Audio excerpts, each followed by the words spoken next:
This is News Talk with Bruce DePoint.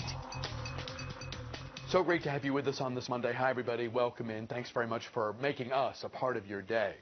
The Lombardi Trophy is now in the hands of the Denver Broncos. The club's smothering defense defying predictions that Carolina quarterback Cam Newton and company would have a field day against the Broncos. Instead, Von Miller and his defensive stalwarts led Denver to a 24-10 victory over the Panthers in Super Bowl 50. And now begins free agency and the all but certain departure of Robert Griffin III from Washington, and the end of what was, briefly, a magic time for fans of the Burgundy and Gold. Tom Threlkeld is editor-in-chief of the DC Pro Sports Report and joins us first up on this Monday. Tom, it's great to have you here. As always, so much for us to talk about. The 2 weeks leading up to the Super Bowl brings a huge spotlight onto the game, and onto the sport. We had what was an interesting game. The good thing is it was close, at least until it got to the very end. Probably not a classic, but not a blowout, and that's always the thing I worry about when you have the game with all this hype and hoopla and hullabaloo and expectation, is that you'll end up with you'll get some real dud of a game. This one was, I would say, moderately interesting. Yeah, it wasn't as exciting as last year's Super Bowl, which literally went down to the end. But it was certainly better than 2 years ago when the Broncos were destroyed by Seattle and the game was basically over in the second quarter. Yeah, this was a defensive struggle, which was interesting. You had on one side arguably the greatest quarterback of all time, and on the other side the reigning MVP, the new MVP quarterback, Cam Newton, both first overall picks, albeit 13 years apart. And this was a game totally of defense. The quarterbacks looked like, this is a game neither of them would want to, look at the game tape very much.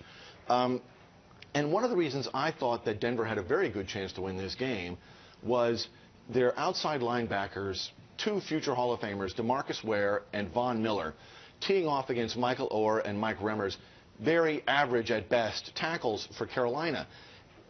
Carolina's offense, the structure of their offense, had allowed them to kind of hide the vulnerabilities of their tackles for most of the season. But there's no hiding from Von Miller and DeMarcus Ware. And, I mean, they destroyed the offensive line. Just as 2 weeks earlier, they did the same thing to the New England Patriots and hit Tom Brady 20 times. To see Von Miller cover a wide receiver down the sideline on one play and rush the quarterback, get a knockdown, a sack, a turnover the next. What physical skill this guy has. He's incredible. 2.5 sacks, 2 forced fumbles, which were the scores, really, for Denver. I mean, he provided, half their scoring himself, basically. And DeMarcus Ware on the other side, 2 sacks for his part.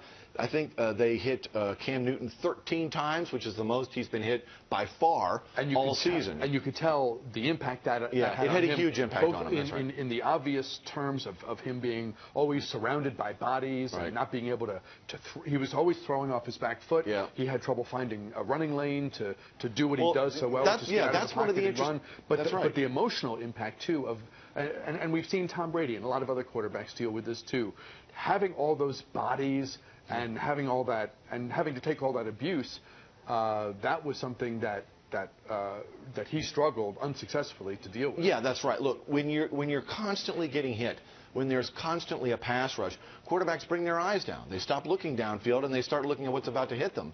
And this is a big problem. It was really trouble for the Patriots, and it was trouble for Newton. But it wasn't just those guys. Let me point out a couple of other plays. Aqib Talib, who had a disastrous first half, he committed 3 penalties, 2 personal foul penalties, really dumb stuff, was fantastic in the second half.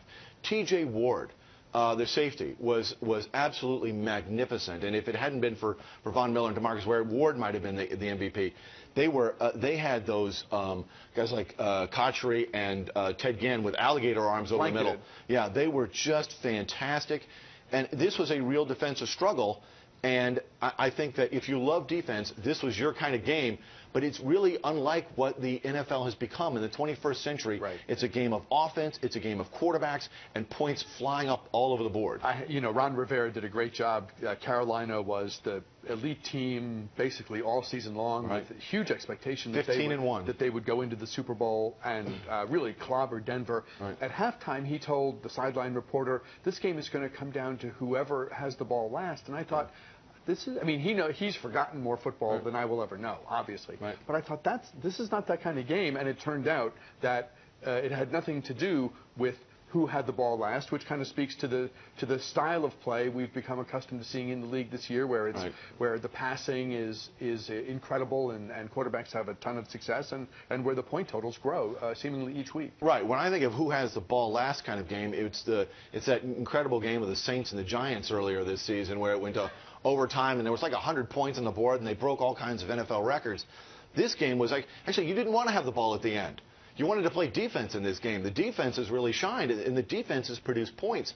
And again, this is what Denver did in all 3 of their postseason games.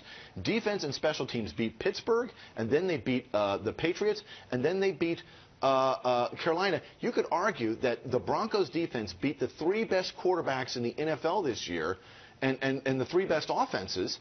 And they did it one after another with smothering, brutal defense. We'll talk more about the game coming up. Let's shift our focus, though, to what is going to be, any moment now, a huge local story when Washington releases Robert Griffin III. Everyone recalls, and it made total sense at the time, quite frankly. Not total sense. It made significant.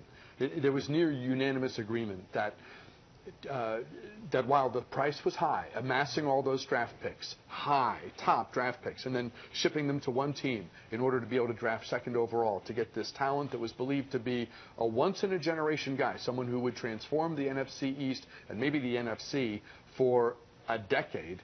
He had one great year of success, and then the wheels came off, and the question is, once he's released, will someone grab Robert Griffin III, and can he find some high level of success somewhere else?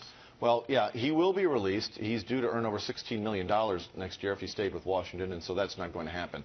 Sometime between the end of the Super Bowl and March 15th, which is the beginning of the next NFL year, Robert Griffin III will be released by Washington. When exactly?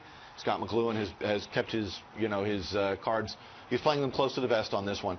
But they will release him. There are a number of places where people think he might turn up.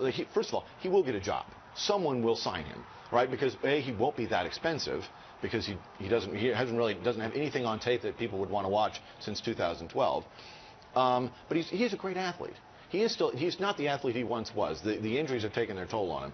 But still, he has a skill set which a lot of offensive coaches will find intriguing. What is it? And so they'll take a chance on. Well, he can still run. He can still get out of the pocket. And Does he want to? Well, he may have to. I mean, he came to, after the 2012 season, he reportedly came to Mike Shanahan and said, I don't want to play in this kind of offense anymore. I'm taking unacceptable hits.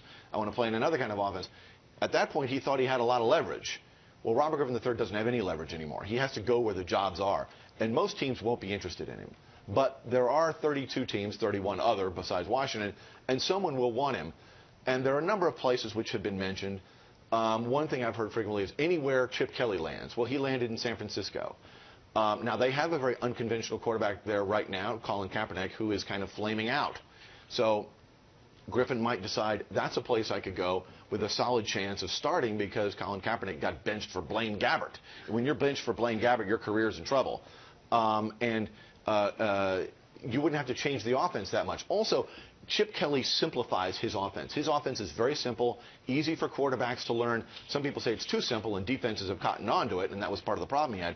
But that's a place he could go. Another place, Buffalo.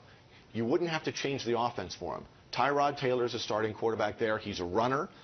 He also throws, but he had a fantastic season playing for Greg Roman, their offensive coordinator. Roman also designed the offense for Colin Kaepernick in San Francisco. So Roman could probably look at a guy like RG3 and say, I know what to do with this guy.